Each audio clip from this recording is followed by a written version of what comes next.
ஆசீர்வதிக்கும் தேவன் நம்மை ஆசீர்வதிப்பாரே. துதி ஸ்தோத்திரம் இயேசுநாதா, துதி உமக்கே என்றுமே. இன்று ஒரு வசனம். சீமோன் பேதுரு பிரதியுத்தரமாக, ஜீவனுள்ள தேவனுடைய குமாரனாகிய கிறிஸ்து என்றான். மத்தேயு 16:16. கர்த்தருக்கு பிரியமான தேவனுடைய பிள்ளைகளே, இயேசு கிறிஸ்துவின் நாமத்தினாலே உங்களை வாழ்த்துகிறோம், ஆசீர்வதிக்கிறோம். தங்கள் பெற்றோரை, சகோதரரை குறித்து தவறாக புரிந்து கொண்டு தவறான கருத்துக்களை பகிர்ந்து கொள்கிறவர்கள் இன்று அநேகர். நாம் எப்படி?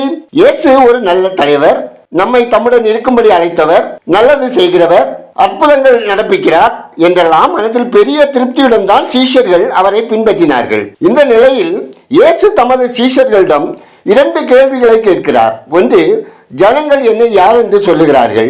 அதற்கு அவர்கள் யோவான் ஸ்நானகன், எலியா, தீர்க்கதரிசி என்று பொதுவான பதில்களை கூறினார்கள்.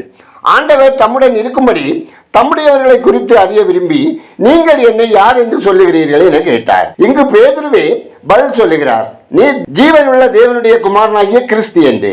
ஆம், யூதர்கள் மேசியாவின் வருகைக்காக காத்திருந்தார்கள். ஆனால் இவர்தான் அவர் என்பது பேதுருவுக்கு எப்படி தெரியும்? கர்த்தரே பதில் தருகிறார், சீமோனே, நீ பாக்கியவான், பரலோக பிதாவே இதை உனக்கு வெளிப்படுத்தினார் என்று. கிறிஸ்துவுக்கு முன் பின் என்று கால கேலண்டர்களே பிரிக்கப்பட்டிருக்க கிறிஸ்துவை தெரியாமல் எவரும் இருக்க முடியாது. தனிப்பட்ட ரீதியில் கிறிஸ்து எனக்கு யார் என்பதே இயேசு கிறிஸ்துவின் கேள்வி. கிறிஸ்துவ சமுதாயத்தில் பிறந்து வளர்ந்ததால் நான் எப்படி அவரை அறிந்திருக்கிறேன்? எனக்கு அவர் யார் என்பதுதான் காரியம். அவர் என் இரட்சகர் என்று கூறும் நம்மிடம் அவரது ரட்சிப்பின் அடையாளம் வெளிப்படுகிறதா? பரிசுத்த ஆவியானவர் இவரே தேவ ஆட்டுக்குட்டி என்று சுட்டி காட்டி இருக்காவிட்டால் கிருபையின் ஈவாகிய ரட்சிப்பை நாம் பெற்றிருப்போமா? அதை பெற்றுவிட்டதால் எல்லாம் முடிந்து விடவில்லை. அவரே கிறிஸ்து என்பது நமது வாழ்வில் வெளிப்பட வேண்டும். அதற்கேற்ப உங்கள் வாழ்வு மாற வேண்டும். தேவன் இரக்கம் செய்வார். ஜெபம் செய்வோம். எங்களை நேசிக்கும் நல்ல ஆண்டவரே, ஆசீர்வாதமான இந்த நாளுக்காய், இந்த நாளின் வசனத்திற்காய் நன்றி சொல்லுகிறோம். அன்பின் ஆண்டவரே, நீர் மெய்யாய் உலக இரட்சகர் என்பதை எங்களுடைய ஜீவியத்தினால் அறிய, அதை வெளிப்படுத்த எங்களுக்கு கிருபை செய்தருளும். கர்த்தாவே, இரத்த புற்றுநோயினால் மற்றும் உடலில் பல்வேறு பகுதிகளில் புற்றுநோயினால் பாதிக்கப்பட்ட மக்களுக்கு தேவரீர் இரக்கம் செய்திடவும், உரிய சிகிச்சை கிடைக்கவும், உங்க தழும்புகளால் குணப்படுத்தி பலப்படுத்தி காத்திடவும் ஜெபிக்கிறோம். அப்பா, நாங்கள் உண்மையிலே பலன் கொண்டாதபடிக்கு எங்கள் சிந்தனைகளை, செயல்களை மேற்கொள்ள முனைகிற சகல தீமைகளில் இருந்தும் எங்களை விலக்கி காத்து பரிசுத்தமாக வாழவும், இயேசு கிறிஸ்துவின் மூலமாக எங்களுக்கு தருகின்ற சகல ஆசீர்வாதங்களையும் பெற்று அனுபவிக்க உங்க கிருபை வேண்டும் என ஜெபிக்கிறோம்.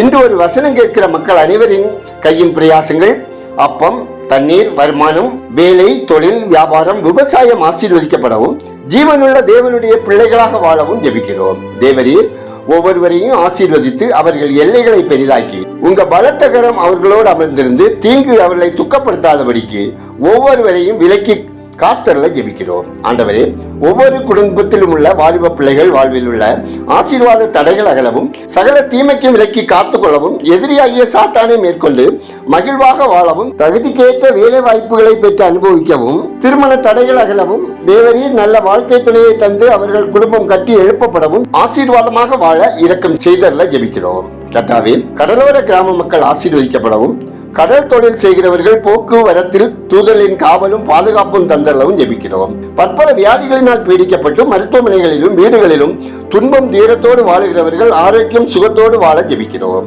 எங்கள் தேசம் ஆசீர்வதிக்கப்படவும், மக்கள் கர்த்தரை அறியும் அறிவில் வளரவும், மூட பழக்கங்களுக்கும் பில்லிசூனிய கட்டுகளில் இருந்தும் விடுதலை பெற்று சமாதானமான வாழ்க்கை வாழவும், மாநிலங்களில் அமைதி உண்டாகவும், ஆளுகிறவர்கள் சாட்சியாய் மக்களின் வாழ்வாதாரம் உயர்வடையும் விதத்தில் பண இச்சை இல்லாதவர்களாக வாழவும் ஜெபிக்கிறோம். கடன் சுமையினால் கஷ்டத்துக்குள்ளானவர்கள் கடன் இல்லாத ஆசீர்வாதமான வாழ்க்கை வாழவும், பயணம் செய்கிறவர்கள் பாதுகாப்பான பயணத்தை அனுபவிக்கவும் ஜெபிக்கிறோம். ஆத்ம ஆதாய பணியில் ஈடுபட்டுள்ள மிஷினரிகள், ஊழியர்கள், ஸ்தாபன பொறுப்பாளர்கள் கர்த்தருக்கு சாட்சியாய் நீடிய பொறுமையோடு பரிசுத்தத்தை காத்துக்கொண்டு ஊழியம் செய்யவும், தேவைகள் சந்திக்கப்படவும், குடும்பம் ஆசீர்வதிக்கப்படவும், ஊழியங்களுக்காக கொடுக்கிற, ஜெபிக்கிற, உழைக்கிற ஒவ்வொருவரும் ஆசீர்வதிக்கப்படவும் ஜெபிக்கிறோம். ஆண்டவரே, துன்பங்கள் துயரங்களோடு மன வியாகுலத்தோடு நாளைய குறித்த கவலையோடு மனம் வெறுத்து போய் வாழுகிறவர்கள் வாழ்வில் கர்த்தருடைய கரம் இடைப்பட்டு ஒவ்வொருவரையும் ஆற்றி தேற்றி பலப்படுத்தி ஆசீர்வதிக்க ஜெபிக்கிறோம். பேறுகாலத்தை எதிர்நோக்கியுள்ள கர்ப்பஸ்திரிகளுக்கு சுகப்பிரசவம் தந்தரவும், அறுவை சிகிச்சை செய்யப்பட்டவர்கள் காயங்கள் ஆறவும், வேதனை துன்பம் மாறி தாயும் சேயும் ஆரோக்கியமாக வாழவும்,